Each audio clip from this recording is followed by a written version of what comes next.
Ei, gente, meu nome é Tainá Salles. Eu sou a Camila Gaspar. Sejam bem-vindos ao nosso podcast Lei na Conversa. Direito Descomplicado. Bom, gente, hoje a gente vai falar sobre a invalidade de negócios jurídicos. Então, a gente vai passar um pouco no conceito sobre a nulidade, nulidade e outros conceitos, iniciando com o que é a nulidade. Bom, gente, a nulidade ou nulidade absoluta, ela é uma sanção de ordem pública que vai privar o negócio jurídico de produzir efeitos jurídicos. E ela é decretada no âmbito da coletividade. Então, em quais casos que a gente pode ter decretado o negócio jurídico como nulo? Quando a gente tem ali, quando o contrato, o negócio jurídico é celebrado por um absolutamente incapaz, quando o objeto ele for ilícito, impossível, indeterminado ou indeterminável, quando o motivo for ilícito, quando o negócio não revestir a forma da lei, quando a lei taxativamente declarar que o negócio é nulo. E assim, é importante frisar que quando a gente tem um negócio nulo, o juiz ele deve declarar de ofício a sua nulidade. Então, não cabe às partes decidirem se elas querem ou não continuar com o negócio jurídico. Como a gente tem ali situações que pesam na coletividade, com assuntos mais de Interesse causas público, mais né? graves, Uhum. que envolvem ali mais a coletividade, o público, a gente não tem ali essa permissão das partes de, mesmo que elas entendam que o negócio é nulo, elas não podem querer continuar com a sua prática. E um negócio importante que é muito válido falar no âmbito da nulidade é que a lei protege o terceiro de boa fé. Então, o que é isso? É basicamente essa pessoa que ela é estranha ao negócio jurídico simulado, então ela não sabe da nulidade daquele negócio jurídico e ela tá ali de boa fé celebrando o contrato, o negócio jurídico. Então, por exemplo, o exemplo mais clássico do terceiro de boa fé é aquela pessoa que compra um telefone, mas ela não sabe que aquele telefone é, na verdade, roubado. Então, assim, a lei, ela protege essa pessoa que, amparada da boa fé, celebra um negócio jurídico, mas que, na verdade, é um negócio simulado. E, Tainá, vamos entender melhor como que funciona a anulabilidade para a gente entender as diferenças principais das duas instituições.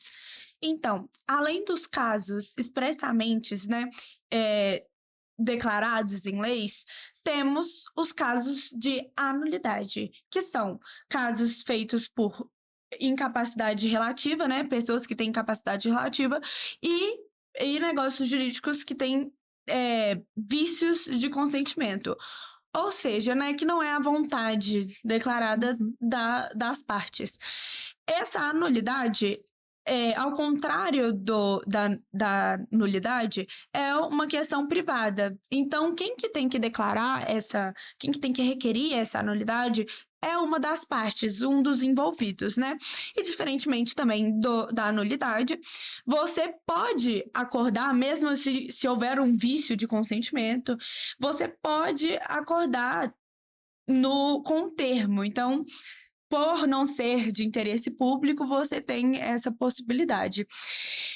E é isso, você pode, é o que eu falei, né? Pode anular a nulidade, então você pode confirmar esse negócio jurídico, né?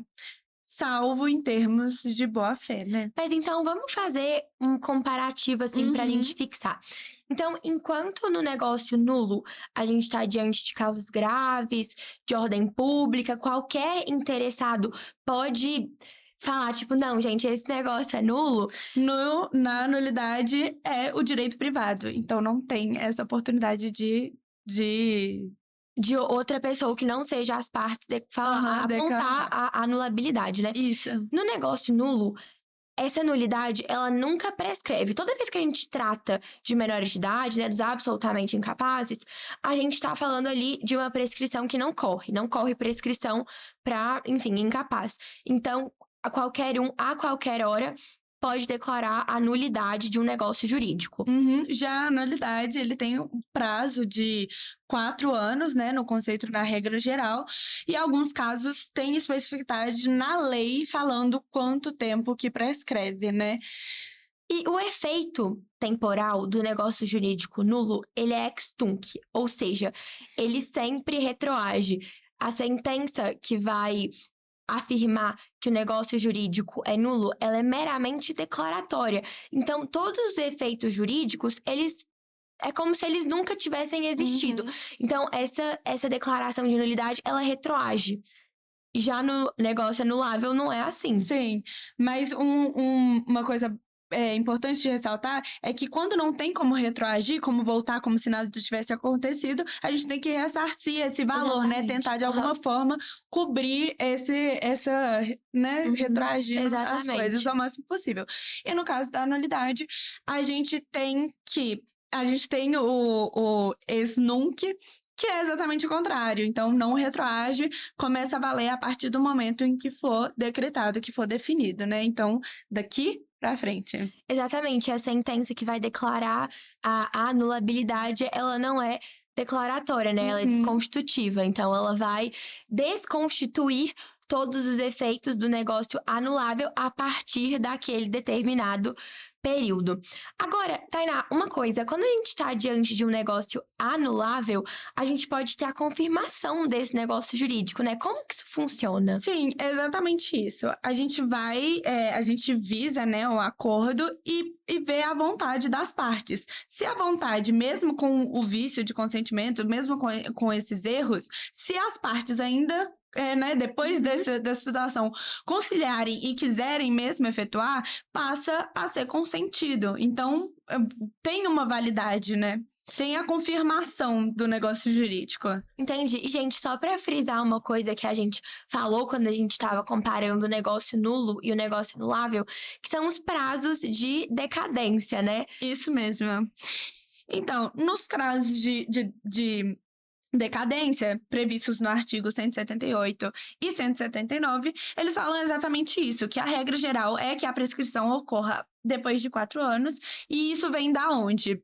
A partir do momento em que ocorre, né? Ou a assinatura, a gente tem Sim, requisitos exatamente. próprios, né? Exatamente. Então, na coação, é no dia em que a coação cessar. Isso. No erro de dolo, fraude, estado de perigo, estado de lesão, é no dia em que você celebrou o negócio jurídico.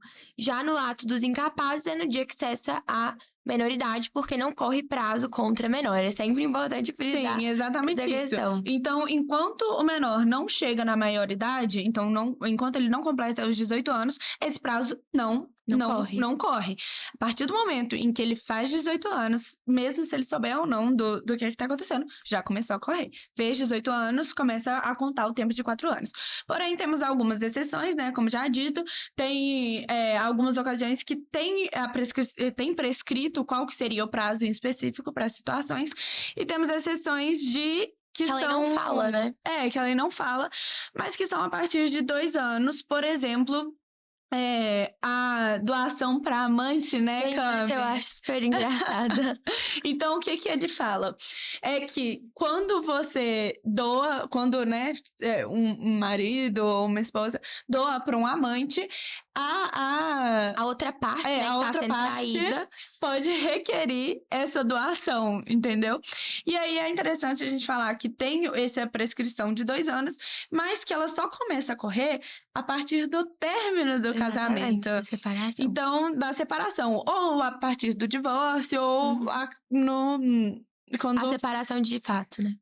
ou falece, aí tem o prazo de até 2 anos para requerer. Exatamente. Gente, a gente fez todo esse quadro comparativo entre negócio nulo e anulável, e agora a gente vai entrar em alguns requisitos que a lei coloca em que a gente tem ali algumas especificidades. Por exemplo, no artigo 180, a gente tem ali uma omissão dolosa em que a lei dispõe que o menor entre 16 e 18 anos, ele não pode invocar a sua própria idade para se eximir da sua obrigação. Então, assim, ele não pode falar que ele é maior de idade para uma pessoa que celebrou o contrato com ele e na hora da pessoa que celebrou o contrato com ele for cobrar a obrigação, ele fala, não, mas eu sou menor de idade. Não. ele não pode fazer isso é má fé, isso não pode, o direito não ampara essa pessoa, esse menor, que ele é dolosamente omisso, Então, né? nesse caso, o contrato ele tem que ser consumado, ele tem que Exatamente, ser tem que ser cumprido cumprido. de forma acordado, mesmo com essa tentativa de invalidade, né? Essa má fé. Exatamente. E, gente, eu sei que a gente falou no episódio anterior que quando a gente tem ali algum elemento natural, algum elemento da validade que não é cumprido, o contrato ele é inválido. Só que a gente tem situações em que a invalidade do instrumento não necessariamente vai invalidar o negócio. Então, por exemplo, se no contrato faltou ali alguma assinatura, algum elemento que era necessário para a sua validade, a gente não necessariamente vai ter a anulação desse negócio, né? Então, a gente tem que priorizar a intenção das partes e entender que o instrumento, ele não produz necessariamente a invalidade do negócio jurídico, mas o contrário é verdade. Então, Uhum. se o negócio jurídico, o conteúdo, ele é inválido, o instrumento também vai ser.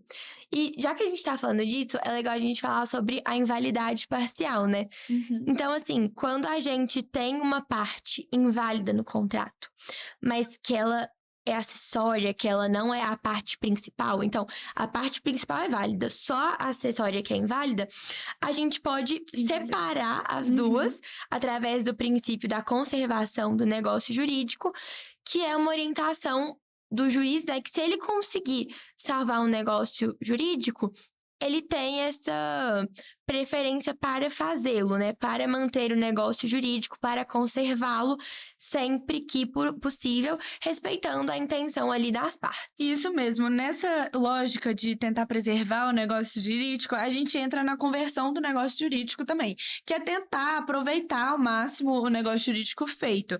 Então, o que seria a conversão do negócio jurídico? Ela está prevista no artigo 170, né, do Código Civil, e ela é uma conversão que preserva a vontade das partes. Então, as partes pegam um contrato, né, que tem alguns erros, alguns equívocos, e eles tentam reutilizar em um novo contrato que preserve a vontade das partes, né?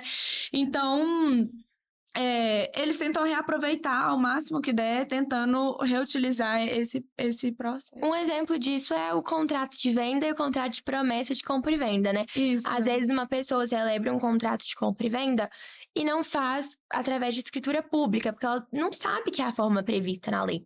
Então, o que ela faz? Ela faz ali um contrato de promessa de compra e venda, porque ali ela vai preservar a vontade das partes, e enfim, para que o negócio jurídico também não perca a sua eficácia. Então, né, nesse gente? exemplo, passa de um contrato de compra e venda para um contrato de promessa de compra e venda, Exatamente. tentando reutilizar esses, né, o que foi acordado no Exatamente. contrato anterior.